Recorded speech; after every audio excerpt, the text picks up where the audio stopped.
Welcome to our I Am Workshop Conversation Series, a transformative journey designed to inspire self-discovery and ignite your creative spirit. With your hosts, Ana Maria Davalos, Maria Lanes, and Maclovia Martel. This is the thing. On Zoom, I pressed record and it sends a message to the host, which is Annie, saying to request that it's recording. I record it. And then I didn't press it again to record. So basically at the end, when we were tuning out, that's when I clicked the record button to turn it off, but I actually recorded the last 2 seconds. That's what happened. And I think it's kind of funny that this is what we got.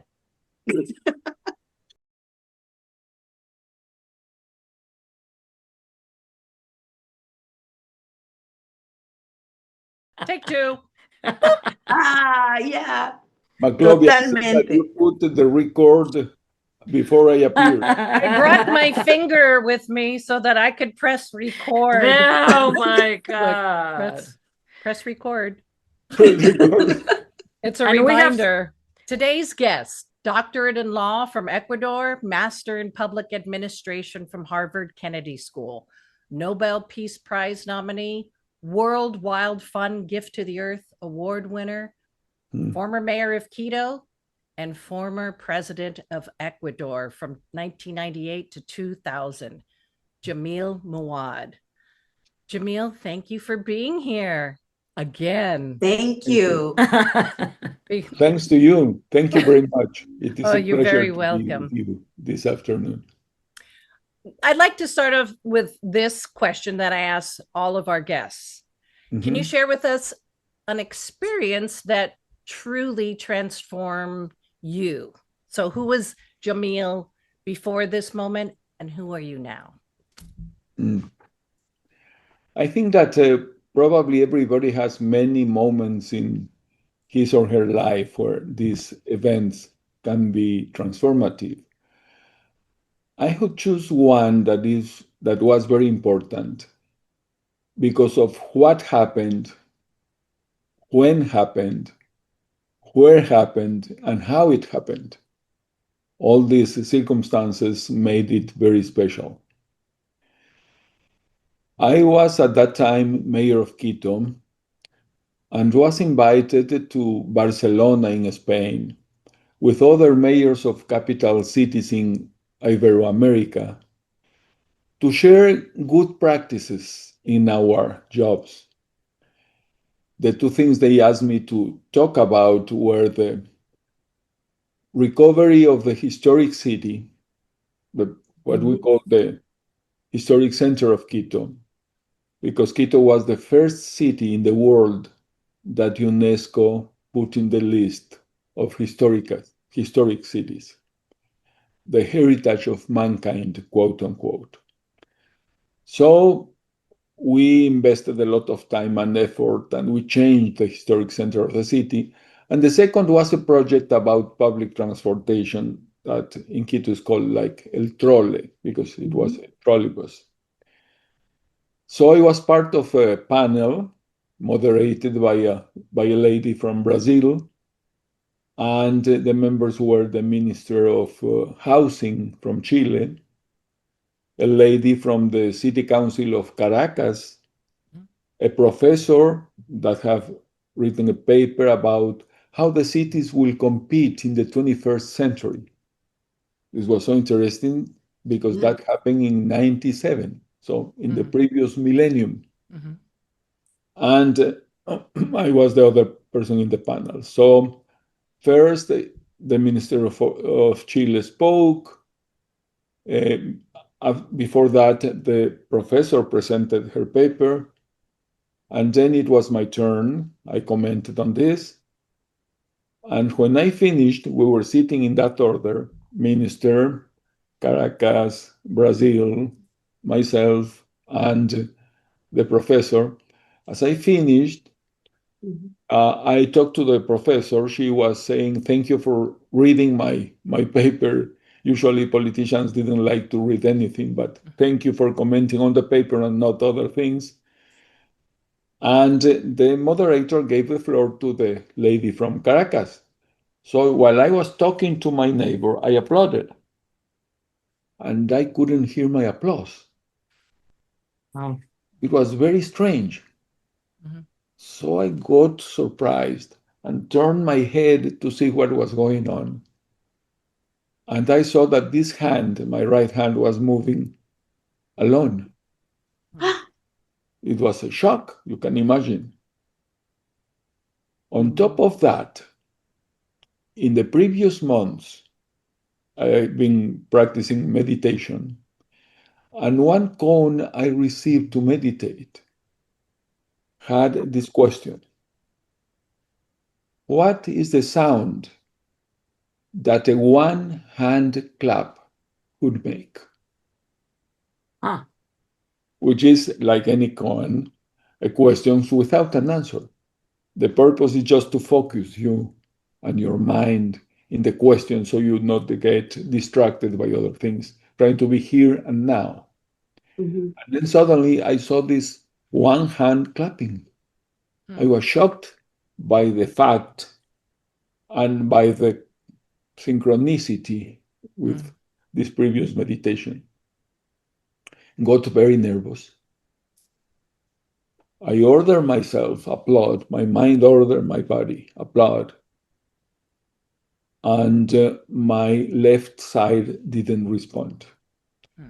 I couldn't raise my arm. I couldn't move my hand. And because my father had died of a brain stroke at the age I had at that time, 47, I diagnosed myself as I have had a brain hemorrhage right now. Oh.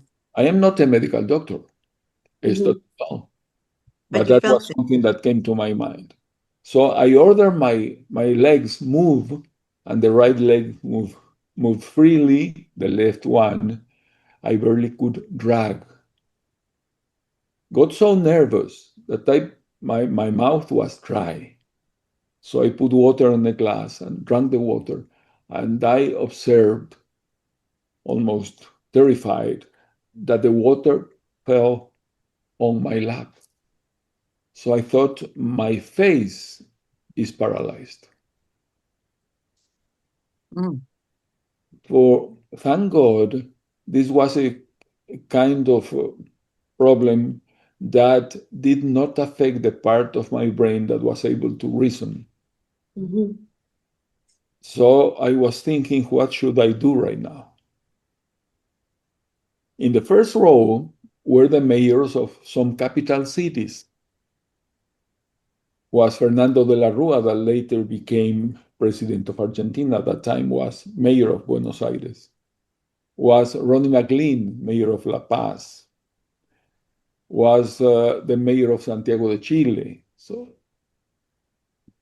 I tried to make eye contact with them to signal that I wanted some help. Why I didn't say I need a doctor or something?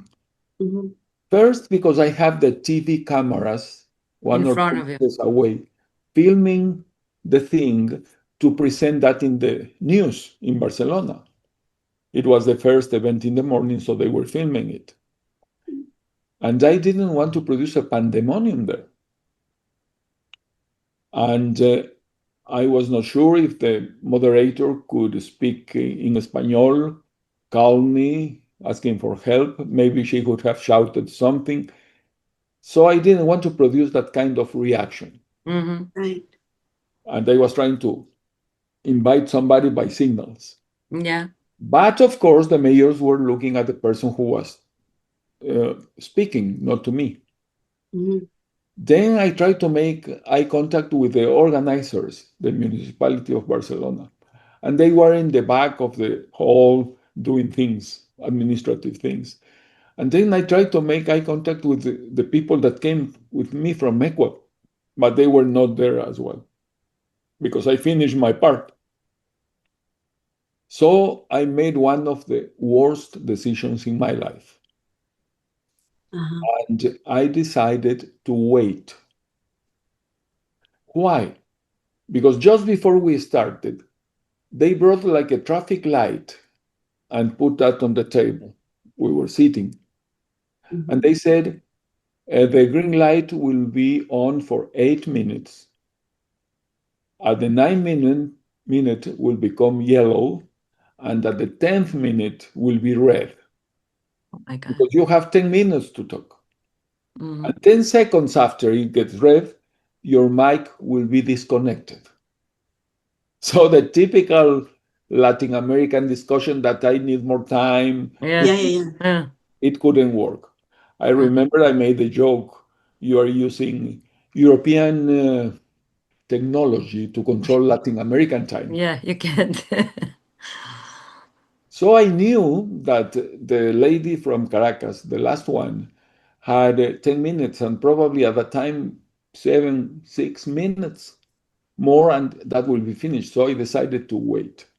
And it was a terrible decision because time is of the essence of a good recovery from stroke. Right. Mhm. At the end of the intervention of the lady from Caracas, the moderator decided, very responsible moderator, to make a summary of each one of the interventions and to present some questions for the people to think about. All that was taking time and time and time. So finally, I said, a friend from Ecuador came. I said, I had a stroke. He said, what stroke? This is jet lag. The moment I said, I started speaking, he noticed something strange. So I said that I need an ambulance. For some reason, during all this process, I had two things I was certain about. One, that I was not going to die, and two, that I could be very handicapped. Right. Because I didn't know what was going on. Yeah, what was going on? And in my mind, like a flash, the two words, neurological evaluation, neurological evaluation. So that was going on. So I asked for an ambulance. They brought the ambulance, and I was brought to the clinic, is the name of the hospital in Barcelona, a great one. The moment I arrived, I was conscious. I never lost consciousness first. And second, everybody says, and the doctors say that you have extreme pain when you have this kind of accidents. For some reason, I didn't have it. So I saw I was lying on the stretcher, and the doctor appeared here and said, I am Dr. Chamorro. You are in very good hands. Be calm. I treated from a similar problem to the former mayor of New York, Ed Koch. And because I was working there in New York. And of course, the purpose was to keep me calm. And I said, so I am very fortunate because you are an expert in mayors. Yeah. And I come as a member of the parliament, I would be in a real problem. Oh my God. So you had a sense of humor in this crisis. Happens. So, yes, he told me Yeah. that later. Uh-huh. 40% of the people with the kind of stroke you had die at the very moment. And I thought, what kind of person is this one that is in this terrible situation that has a space for humor? Yes, so he made that observation. Well, the situation was, I knew that, of course. Later, I was sedated immediately as I arrived. I knew that they called to my family in Quito, and they asked for the authorization to put me in the barbituric coma. And then the team of doctors was divided in two sides. A group that said we need to intervene immediately to produce a surgery and to take the blood clot out. And another part of the team that said, no, let's wait. Let's see if with medicines we can by time, so the blood will be reabsorbed. Mhm. And thank God the second group won in this debate. Where So it they had to be decided to wait. reabsorbed. Mhm. Oh. So they didn't open my brain. Mhm. They didn't put me in barbituric coma. It was not necessary. What Only what year was this, Jamil? 97, no? 97. Yeah, the medicine was completely different than now. Yeah. Mm-hmm. Yeah, it was March 97. Mm-hmm. And from the next day, the recovery started. I was there for probably 2 or 3 weeks. And for how long weren't you able to move your left side or? At the beginning, zero. To try to move my arm was like trying to move the control of the TV with my eyes. Complete disconnection. And suddenly it started to work again. Uh-huh. And I learned many lessons from that. One, this was very important. For the first time in my life, probably, I felt so vulnerable. I used to be rather very independent, autarkic. It was difficult for me to ask for help or to receive help, even if I asked for help. I Right? was always ready and able to give help to others. Mm-hmm. So it was a complete reverse in the situation. Mm-hmm. You were on the other side now. Big lessons, big learning. I could become much more empathic with people that suffers that kind of things. I was much more aware of my limitations. I stressed how we are just human beings, how never take your life for granted, appreciate every single day, try to live like that. And I felt this feeling that I got like I love football, so I received like a yellow card, Yeah, soccer. Yeah. meaning soccer, yes, Mm-hmm. meaning be careful. Mm-hmm. Use your opportunities in the best way you can from now on. Then I came to Boston because in the way back to Quito, I have studied here, as you mentioned at the beginning, Maclovia. And I had friends and family here. And they told me in Spain, the person that writes the books in which the Spanish students learn about the brain and this kind of problems is from Chile. He teaches at Boston University. And I was able to meet him. His name is Mm-hmm. Carlos Case. And I was his patient. Then we became friends. We are friends until now. And he was wonderful, like the doctors in Spain, in helping me. And then went back to Ecuador. And my doctors there, Eduardo Castro, my neurologist, was the head of the team, Mm-hmm. did a wonderful job of advising and supervising. And thank God I recovered. And I was able to continue my life until now. One interesting thing that happened here was a meeting with a very important doctor that created the program of wellness at Harvard University. And I met with him. And part of my vulnerability was the sensation that I was not sure about the present. Can you imagine how I could be sure about the future? Mm-hmm. Uh-huh.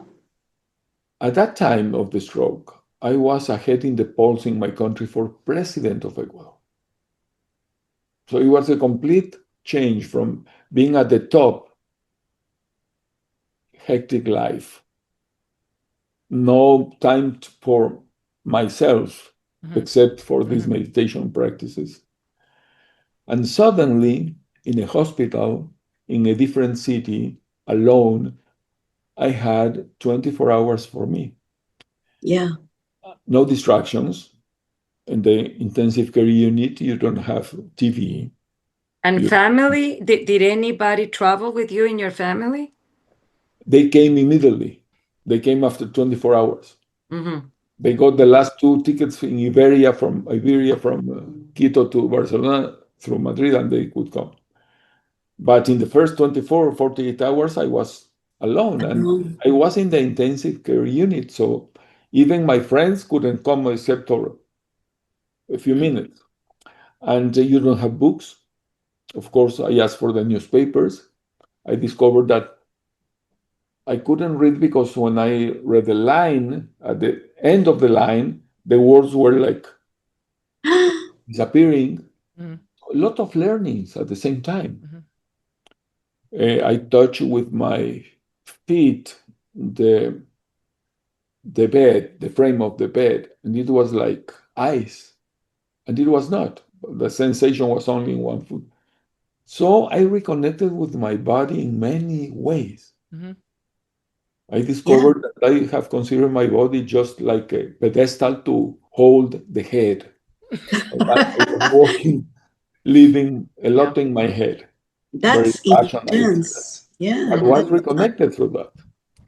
And then I went back to Ecuador. And this doctor, this famous doctor, when I said, what do you think I have to do? I need to go back to Ecuador. I am mayor. Some doctors say that probably I will not work with the load that I used to. And he said, look, go back and do the same things that you have been doing so far. I would never suggest to you to enter into this kind of work if No you more politics. haven't Yeah. been there before. And I said, but the political life is very intense. It's very threatening in some ways, And demanding. Everybody demanding wants. and tense. And he said, no, no, go there. And go there the moment you feel you're ready to go there. You will know better than anybody how you are, how your body is behaving, etc. And you will cure yourself. You Yeah. will, we, the doctors, will help you. But all the process is internal. So it depends on you. You are the best judge of what things you should do. Yeah. What about the candidacy to the presidency? Not because I was considering that moment to do anything, but because I knew that was a question the moment I will arrive back to Ecuador. Yeah. Right. I have to And all the news and everybody is gonna be in.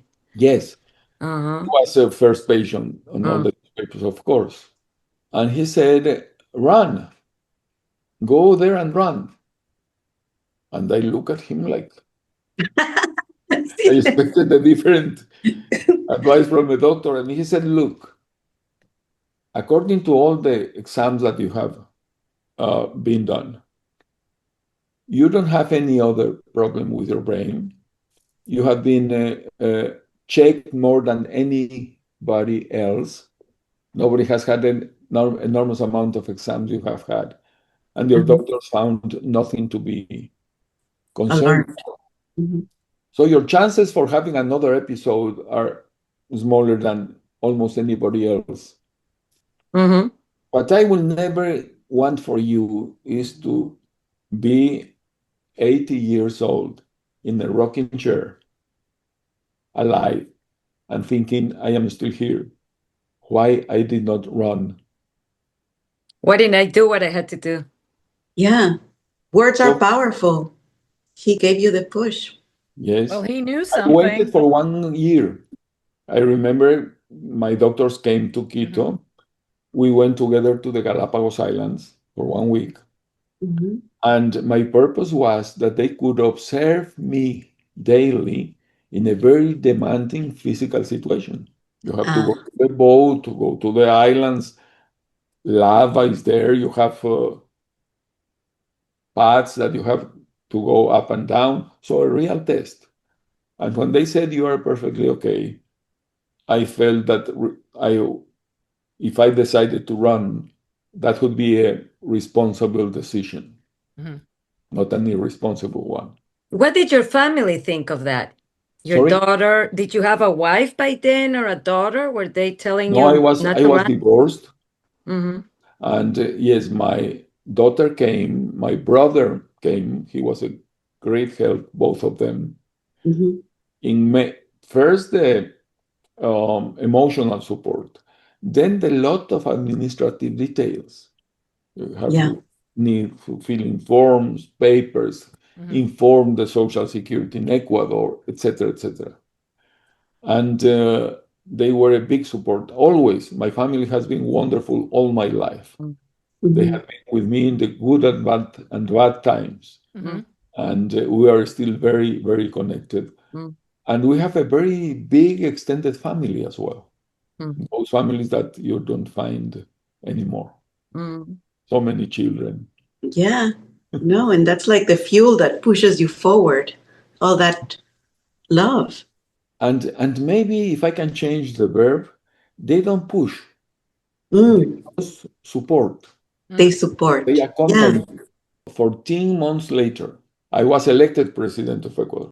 Wow. I I, have u- I And used to joke that only in a banana country. And the reason, Maclovia, is that my country is the first exporter of bananas in the world. That's the joke. Oh, I didn't That's a even know banana that. Yes. I never Yeah. heard oh that my from God. Lolly and Annie. No. Yeah. Yes. And did your doctor from Spain call you when you became president?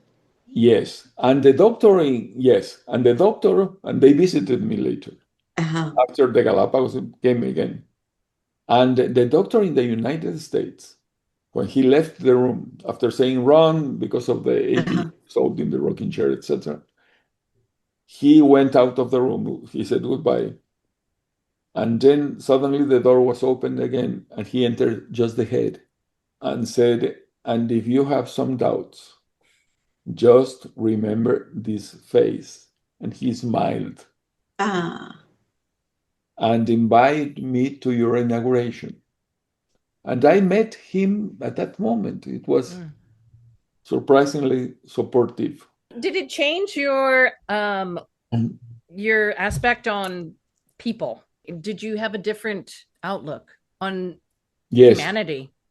Yeah, all of us have an ego inside, and it is not bad. The problem is what the ego gets the driver's seat. But some part first is impossible to avoid. Second, you have to check it always and take it under control. But the most important thing, probably, Maclovia, was that because I felt so vulnerable, I had to admit that it is okay to ask for help, to receive help. I could connect with other people in ways that I wouldn't been able to do without this experience. I am not a different person than the person I was because of the stroke. It didn't change me, but it allowed me to stress the most important things in my life and in my values. Mhm. Transformed So, you. yes, by prioritizing. Yeah. I would say that it is not that I was black and now I'm white. No, but I was able to It understand made you think, many really. things. Yes. And when I went back to Quito, uh, the vice mayor of Quito, Carlos Efraín Machado, told me a very striking story. He was a very religious person and told me that one of his daughters was treated by a doctor in a hospital by a minor thing. And for some reason, there was a problem with the anesthesia. And this 18 years old Died. adolescent had a problem. No, No, he did not. that was affected. And he couldn't understand because one of the biggest problems to solve for those of us who believe in God and are Christians or Catholics or whatever is to try to explain the suffering of the children. Because when you are grown up, you can imagine that you have done things wrongly or you have committed many faults. So if you have some sufferings, to some extent could be compensation for wrongdoing.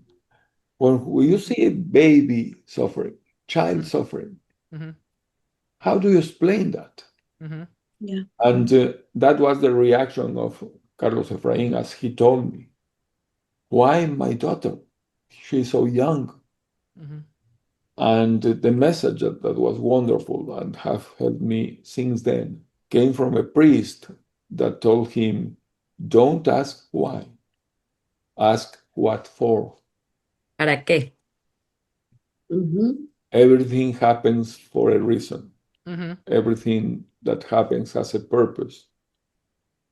And we should be aware to try to learn the most from it. Do you think we learn from these experiences Oh, yeah. Yes. and we The grow? first, Or the first thing, you are never the same person after a life-threatening situation. Mhm. And the rest depends on each one. Mhm. Probably there's the saying that I love. I am in the university now, in education. And I love this Chinese saying that you only teach what you need to learn, Yeah. counterintuitively. Yeah. Yeah. Interesting. Yeah. Jamil, we have a question from Ecuador. Actually, it's from Loli's friend. Well, then we're gonna tell you the story, what happened, and why are these people sending all the questions. That's a fun thing. She says, this is Amanda Espinosa. What I find most interesting in talking to Jamil is to ask him what he truly felt when he had to face such complex decisions as the leader of Ecuador.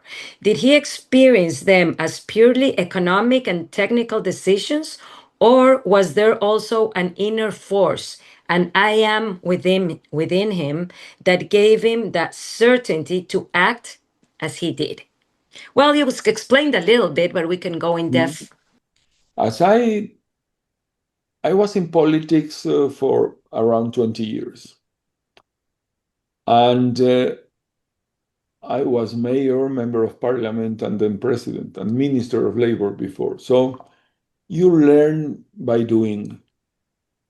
And for me, politics is something very important, very serious, and I have a lot of respect for it. Otherwise, I should never have entered into that field. Mhm. I know that many times things are really bad and politicians are the worst thing that you can imagine. But that, in my view, means that you need to get better ones, not that you have to keep up with them. So I learned in this process. When you suddenly parachute, let's say, as mayor or president without a previous background, I used when I was there to use the phrase of soroche. Soroche maclovia means altitude sickness. When you go up. One of our mountains, you feel it. Mhm. So you need to practice and you need to get accustomed to it before. Otherwise, you will get sickness. that's a great And analogy. Yeah. yeah, what are my basic convictions about this? The first one related directly to the question from Amanda. We have four bodies: the physical, emotional, rational, and energetic spiritual body. We all have the four. And the way those bodies are combined and the importance we give to each one make us what we are. So that is on one hand. On the other hand, I have found as well four reasons why people want a position of authority or power. One is raw power. People that like to show that they are the bosses. And when they get power, they use the power to show that, to punish others, to get even from previous grievances or whatever. Yeah. One. The second reason is that power brings you some perks and you can enjoy them, material things. The third thing, people want glory. Let's say Simon Bolivar, George Washington, part of it. And the fourth motivation is service. And you can apply this to any profession. This is not just for politicians, but to anybody. And again, the way you combine these four things make you different from others. So with these two convictions, when you have to make a big decision in your life, like the question was related to the exercise of politics and being president, for example, you have to decide things in critical conditions. What makes the peak of a crisis? Sometimes the crisis is like this. Sometimes the crisis can be like that for a long time. But what makes the peak of a crisis? The combination of three things. One, the stakes. What you are putting at risk is so enormous. If you are deciding between signing a peace treaty with Peru or going to war with Peru, you are deciding on the life of people. Not, you whole cannot country, find a yeah. bigger stake. Right. So it's not your life, it's the life of many people. So that's one. The second is the urgency. You need to act. Sometimes you can wait, sometimes you cannot. You have to decide. And third, you have to decide with the information at hand. The information can be inaccurate, can be partial, can be interested, the information you receive, whatever it is. With that information, that is the best that you can gather. Plus the sense of urgency, you can do it more. Plus the stakes make the peak of a crisis. Wow. So combining this puzzle, the decision when you have to decide, that's my philosophy, takes your four bodies. You have to ask yourself why you are in that position. The most important question is not what for you want to be president. That is your action plan. The most important question is why, because that shows your motivation. Yeah. So if your first motivation is service, and I think that everybody has the four. I'm not talking about angels and demons. No, no, no. Pure things and no, no, no. All of us are just human beings. But if your first motivation is service, you can put the interest of your country first, the interest of the majority of your people first, and decide on based on that. You can be wrong, but you do that with your best intention. And you have a team to rely Yeah. on also, right? And you have to trust your team because it's Advisor. your advisors, etc. And From that's my how point of you view, But it remain. comes to you at the end. yes, because you find them and you nominate them. Some people say this, the advisors are the guilty people because you paid attention to that advice. Yeah. That's your And pick. now, the first moral duty of an authority, let's say a president, is to be surrounded by the best people you can get. You So should interesting. not have a group of friends, a group of family, group of yes man or yes woman. No, no, no, no. You need to The get best. the best of the best. They can say no Professionals. to your invitation, of course, but that's a moral duty. That's why you can rely on them. And thank God the group I could gather was wonderful. Amazing. And another question, I think, Maclovia, you were interested on this, and there's a lot of people in Ecuador that have been calling us, and after the first chapter, and they were interested more than what happened. What were you feeling when you were overthrown in Ecuador? Because I mean, you were doing the dollarization, you were under all this process, and suddenly, I mean, it was like what, in 1 week? I mean, everything that happened. How do you see yourself from then and now? Thank God it was a good decision the way I handled it. A friend from Mexico told me, afterwards, and in general, for anybody, when you have to make an important decision in your life about something important, probably you have to choose between eating well or sleeping well. Mm-hmm. Mm-hmm. If you decide based on your moral values, your internal GPS, you will be sleeping well. Yeah. And most probably you will eat well, not the other way around. Maybe the most important part of that coup d'etat, it was terrible.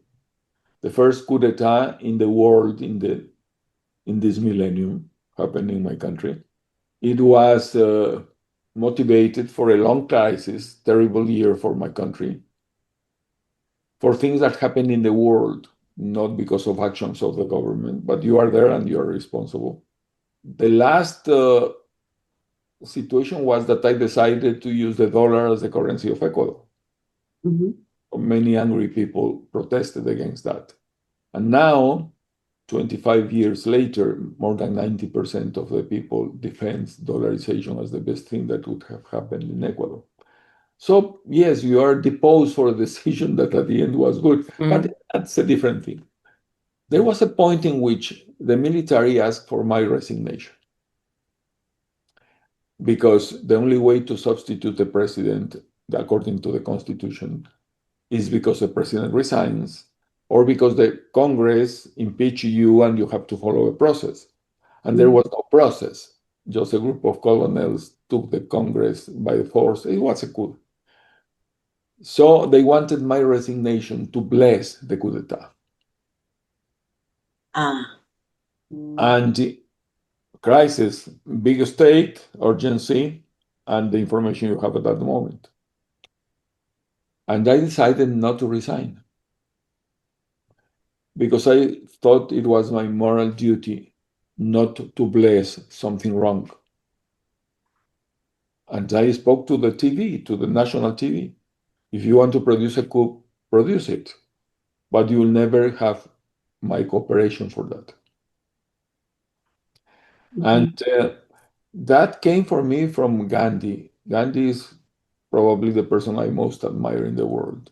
He was able to face the biggest empire in the world at that time, the British Empire, dressed like he used to be dressed, talking about peace, zero violence, and with a moral fortitude. And Gandhi said to the empire, you can do whatever you want with me. You can put me in jail. You can confiscate my belongings, 2 or 3 things. You can do many things with me. There's only one thing I can control, and it is my will. And I will never cooperate with something that I feel is not just or fair. Mm-hmm. So that came to my mind at that moment. Mm-hmm. So I controlled my resignation, and that was my will. And I never resigned. And today, I never resigned. So I feel proud about that. Yeah, And you were about destined. feelings, I have talked about how I felt in almost every situation we have talked.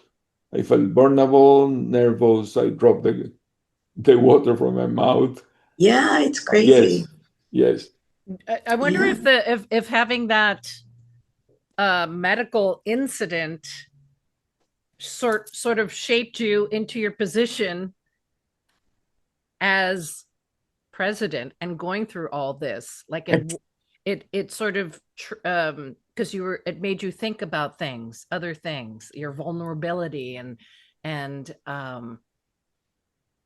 you learned a little bit of a lesson, well, big lesson from that. And so, I mean, this all happened within 2 years, less than 2 years, Yeah. or Yes. As longer. I said, I am the same person that used to be before. Mm-hmm. Yes. So after the stroke, during 1 year, I was mayor of Quito, and they observed me doing my job. And then that person was the person that they elected as president, Right. Mm-hmm. the person after the stroke. Mm-hmm. So, and I decided and did things as the person they elected. That was the actual Jamil Mahuad, if you want. Mhm. So you were willing to take more risks because after what happened to you, you said, okay, I have to make the decision. And living through with that threat maybe made you take those risks, like the dollarization and everything you did so fast in 2 years. Actually, that came from before. When Mhm. I graduated from the Kennedy School at Harvard, and that was 10 years before, Mhm. I was asked to give the final speech on behalf of my classmates. And I ended up, that speech, I still remember it, with a phrase from Atahualpa Yupanqui, an Argentinian songwriter, that says, our feet are not as important as the path we make. Mm. Our feet are not as important as our steps. So don't think about yourself on the first place. Think about your responsibility, your decisions. So I had that inside me for many years and very clearly, at least for 1 decade. I acted as mayor with that inside, etc. So that helped me for any decision as well. There's Yeah, a, I a mean, it's lot of incredible. challenges, a lot of challenges that you overcame. Yeah. Hmm. And what about last time we spoke, you talked about the importance of imagination. Can you Mhm. tell us that again? I Yes. thought it was wonderful. Uh, Robert Francis Kennedy, the brother of John Kennedy, John Fitzgerald Kennedy, used to say, most of the people look at things as they are and they ask why. I like to think about things that never have been and ask why not. That is a great use of imagination. Hmm. Imagine things that never have been and ask why not. Yeah, Don't do crazy things, but be valiant, take risks, calculated risks, but don't be afraid to attempt other things. yeah, Look, as mayor of Quito, the trolley bus was the first of its kind. Not the trolleys have been before and after, but the type of system we created is now applied in more than 260 cities in the world that had about the same size of Quito. that's incredible. And we were the first city that did it Mhm. And because of the team. It was a teamwork. Mhm. Yeah. So that they were imagination, all aligned with this, why not? yes. When you think that things are going to go well or go badly, both are uses of your imagination because those are in the future. Yeah. Manifestation. And when you saw the whole trolley being there, what a Yes, dream. yes. And we were able to make those dreams reality, to manifest as reality. Yes. It's I mean, surreal. you felt it. I mean, Maclovia is getting a lot into manifestation and reading a lot. And Mhm. remember, Mackie, because I had a problem in Ecuador last time, and it was embodying, feeling that it's already there with you. Were you doing that? Yes. Usually, what do you do? You have to visualize something, and then you have to articulate your vision, and then you have to communicate your articulated vision to the people. Mm-hmm. And then you need an action plan and a team and Hmm. the process step by step. And how will you mark your progress? We did all of that, for example, with the trolleybus, with dollarization, all that process. Mm-hmm. Yeah, But it all starts with a vision. Mm-hmm. exactly. And what's a vision? The best example, and comes from our Bible, is the when the Reyes Magos received the message that Jesus was born, and they will be guided by a star. They follow the star. They never asked, where is he? How far is it? What are the means of transportation we should use? They just went there and arrived. Mhm. That's the power of a vision. Mm. When Yeah. the people in any country goes to the stadium to see the national team to play, they don't ask those questions as well. They arrived. They dress as they want. They come walking, cycling, driving, public transportation, because the vision mobilizes Mhm. like a magnet that attracts. Mhm. Yeah. That's the power of imagination and visualization. Mhm. Yeah. And the power to tell your story and to make people, convince them to follow your vision. And if you are fortunate to connect with their visions, Mm. Mhm. so they follow not because you are XX, but because they feel that they can share that part with you, and that makes a powerful movement. Yeah. It's the energy you feel from everybody and Yeah. the excitement and the will to continue. Yeah, Yeah. It's magical when you have yeah. that energy. Amazing. Now we have a story, Loli. Do you want to tell what happened When after the first chapter? This is the second chapter with Jamil, with the friend in Jamil, Ecuador. let me tell you, it became a sitcom. Because I didn't press record. Yeah. You are you are talking about the second chapter, and I am not aware of the first one because I understood that it No, didn't happen. no. Everybody was talking on your back, and Loli, tell the story. So what happened was Maclovia, after the call finished, Maclovia calls and she's like, "Oh no, I didn't press record." so, so we all panicked and we were, now what are we gonna do? We're such fools. I This said, is a Annie, call. disaster. Idiots. Call him. Not fools. We're such idiots. It was worse. I mean, he's going to think we're three idiots. I mean, what are we going to... So Maclovia is like, "No, I'm not gonna call him." And Annie is like, "Okay, I'm gonna call him right now." Yes, it So was she calls immediate. It you. was immediate. And what happened? I mean, both of you know what happened when Annie Yeah, called. no, I was trying to explain that I drugged the dog, and he was like, and I kept on explaining, and there was like a silence from him, and it's like, you drugged the dog? It's like, yeah, yeah. What did you give him? I tried to keep marijuana. And there was another silence. You gave marijuana to the dog? And it's like, no, it's the hemp seeds, but well. So after that, I was explaining to a friend, Maria Jose Sevilla. Actually, you might know her father, Horacio Sevilla. He was ambassador, Sure. and everything that happened because all these people in Ecuador were waiting for this interview. I Okay, called you my go. friend because she had this question for you from a couple of days ago. So she asked me, "How was the interview?" I'm like, "No, it wasn't recorded. This is what happened."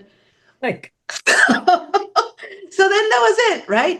And he's like, "Hopefully Jamil says yes again." And I was like, "Hopefully he does."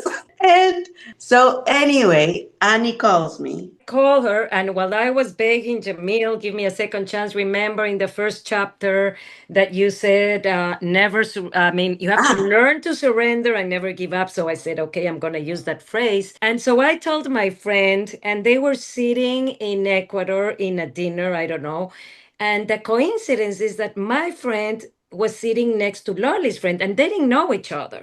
I mean, Amanda and Maria Jose. So Maria Jose was talking with me. I was telling everything that happened. And Amanda says, "Oh my God, to my friend, it happened the same thing. Poor Jamil, it keeps on happening. Where does your friend live? In Washington, and yours in California." Is like, oh my God, it keeps on happening until they ask their names. And it was, yeah, it was the same podcast. So, yeah, it was, and they were with other people there. So everybody ended talking about Jamil and Yeah. yeah, it was incredible because Amanda tells me, this girl sitting next to me she couldn't keep the gossip. So she starts sharing the story with everybody on the table. And Amanda's looking at her like, "I know that story, right?" So they start talking to each other. And then it turned very interesting because all of a sudden everybody started talking about you. Uh-huh. And they started saying, oh, you know, how wonderful, how we used to be. And everybody, you know, it turned into a really nice conversation. And there were maybe, I Like don't know, 20 20 persons, people. yeah. Yeah. And it became, you know, something unexpected. And Amanda told me, Apparently, you're yeah, very you know, it was popular and great. very well loved. Yeah. Thank you. Yeah. So that was, can- I thought that was a fun and incredible coincidence. Yeah, I can imagine hearing the information over there and saying it happened with Jamil twice, California, and another city, Washington. Washington. Washington, in 1 week. What a karma, poor guy. The fault is in Jamil. I'm saying that in any other way. He's getting Something is wrong overthrown with of him. everything. No, and by this, you know, Maclovia was crying in the beach. Poor Maclovia, la gringuita en la playa. Well, some other things happened after that, so it was a long story, but it actually, I think, synchronicity. This is a beautiful interview, Jamil, and Yes. I think we still captured the magic. Probably you have heard the story of the Taoist farmer in China. Mm-hmm. This farmer had a horse, and every weekend the neighbor came and said, "You are so fortunate. You are a millionaire. Horse Yeah, is I've heard of it. expensive." And he said, "I don't know. I have a horse. That's what I know. But this is good for you. I don't know. I have a horse." Next week, what's new? The horse went away. That's bad for you. You lose your horse. I don't know. I had a horse that I don't have a I don't horse. know if it's good or bad. Yes. Next week, what's new? The horse returned with a herd. I have 10 horses there. This is great for you. Good luck, right? I don't know. Now I have 10 horses. Next week, what's new? My son was trying to tame this horse, and he felt that he fell down and broke his leg in 3 parts. Your son, your only son, the only that helped you, this is so bad for you, right? I don't know. And you can go forever with that. Yeah. Yeah. Not good for you, bad for you. Good for you, bad for you. Yeah. Up, down, up, down. Everything That sounds happens like for a our, reason. Yeah. And we all have that in our lives. Mhm. yeah. Yeah. Usually, and I remember that I said this in our previous attempt to have this Or program, take one. We call it take one. that I finished my inaugural speech as mayor and as president with the Serenity Prayer Ah, yeah. that says, God, give me the serenity to accept the things I cannot change, and give me the courage to change the things I can, Mm-hmm. and give me your light to understand the difference. And for me, that summarizes almost everything in life. You need to be humble enough to accept your limitations. There are things that I don't like Mhm. and I cannot change. So I accept them. Mm-hmm. I do not agree. I will not cooperate, but I accept that. But there are things that I can change, and you need courage. And the definition of courage, the one that I use, comes from a dialogue between Socrates, the philosopher, Mm-hmm. and the general from Sparta, the philosophers who were from Athens. Socrates asked the general, "What is courage?" And the general said, "Courage means going always forward and never coming back." Oh, we missed that one from that before. Yes, I love Yeah. it. And Socrates said, "Okay, but what happens if you discover that you enter into a narrow path with a dead end and you have been ambushed by your enemies and you are going to be massacred? And the only way out is going back. What should you do?" And the general said, with the same force, "I will order to retreat because the first duty of a general is to protect the life of the troop." And Socrates said, then, to fulfill your duty, you should be committing an act of cowardice, going back. And the moment the general was almost ready to kill Socrates for this insult, Socrates said, no, no, no, you are doing the right thing. And this is the point. Courage is the obedience to a serene judgment. Courage is the obedience to the serene judgment. judgment. Oh. Mm-hmm. And the serene judgment, combining this with all the previous conversation, is much more than a rational analysis. A rational analysis is only mental. A serene judgment, consider your four bodies.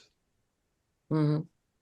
And when based on your four bodies, you come to the conclusion that the right thing to do is A, and you realizes the price you are going to pay for doing A, for doing the right thing, the suffering that will bring to you, your family, your friends, etc., then you need the courage to do it, because the temptation is not to do it to avoid the suffering. Fear. The fear. And many, many good decisions in the world never were implemented because of fear. So that is something, that's why I ended my inaugural speech as president and mayor saying the Serenity Prayer. Courage to change the things we can. That are not all the things, are the things that we can. And finally, the three things that I suggest to the students when they say, what are the tools for us to do changes in the world? Because young people are wonderful. They are always thinking about that. How can we build a better world? Is one dream, as I told you, Lolly, the Robert Kennedy phrase, first dream, second act. Remember the quote from Theodore Roosevelt. The critics are not the important part. The merit is for the person who is in the arena, he says. The actors, not the critics. And the one that's being judged the most, the one that is in the arena, yeah. And with the face, with blood, with sweat, with the scars, because you have been fighting. Yeah. But when you dream greatly. And if you fail, you can fail very badly. But your But at least you did it. Your soul will never be with the timid and warm souls that never experienced either triumph or defeat. So act, dream, act, and then accept. Accept, which is not to give up. It's a different thing. In the Bhagavad Gita and all the Eastern philosophy, you are judged by your efforts. The important thing in your life are your efforts. Because if you put 100% of what you are able to, you owe nothing. What else can you do? You put 100% of your four bodies. The results of your efforts do not belong to you. In their philosophy, they belong to the universe. That's beautiful. Interesting. And one thing that it kept me on thinking is the fact that you have to surrender, but not give up. So a lot of people don't understand that. How can you surrender and not give up? And you said that it's different in English and Spanish, right? Yes, but surrender, rendirse, is to give up. I bring the white flag. I will not fight anymore. And has a kind of negative connotation for me. It's like a defeat. Yeah. You were defeated, so you surrender. In the Spanish. In English, surrender is more connected to acceptance. I can accept something even if I am not defeated. Yeah. I fight, for example. And it has a lot with working, doing, acting, putting the best that you can put. And then separate yourself from the result. That's the point. get distance. Yeah, I do a surrender and release meditation. Yeah. To just let certain emotions and just let them go. Not with the white flag, though. But you know that Ana Maria made me pay for my words? Why? Because she said, when she called and said we didn't press the record button. Yeah. So this is a case of acceptance, she said. I harassed him. I said, okay, remember what you said? Okay, please give us another chance. Accept the things you cannot We change. took But your do it class. for the game. I used the same words against him. Yeah. She just We had she no just idea we graduated were from gonna your be class. tested. Yeah. Yeah. We Yeah. were tested on everything he said. You said, Jamil. Well, Okay, Jamil, so thank you so you, much. You're Jamil. so grounded Yes. and wise. Your wisdom has really helped us and inspired us. And I'm sure that our audience is going to be very, very happy to hear this. Thank you very much. I hope that this will be helpful. That's the point. I just wanted to show you this. I told you they were marijuana. Well, they were hemp, and you thought I was crazy to give the dog because there was a pause when I was telling Jamil what everything I did for no interruptions. And I heard a pause. I think is you drugged the dog. He's like, yeah, I just gave him marijuana. You gave marijuana to the dog? Oh, It's well, not real marijuana. it's hemp. It's But maybe he thought I was an idiot. You know? Okay.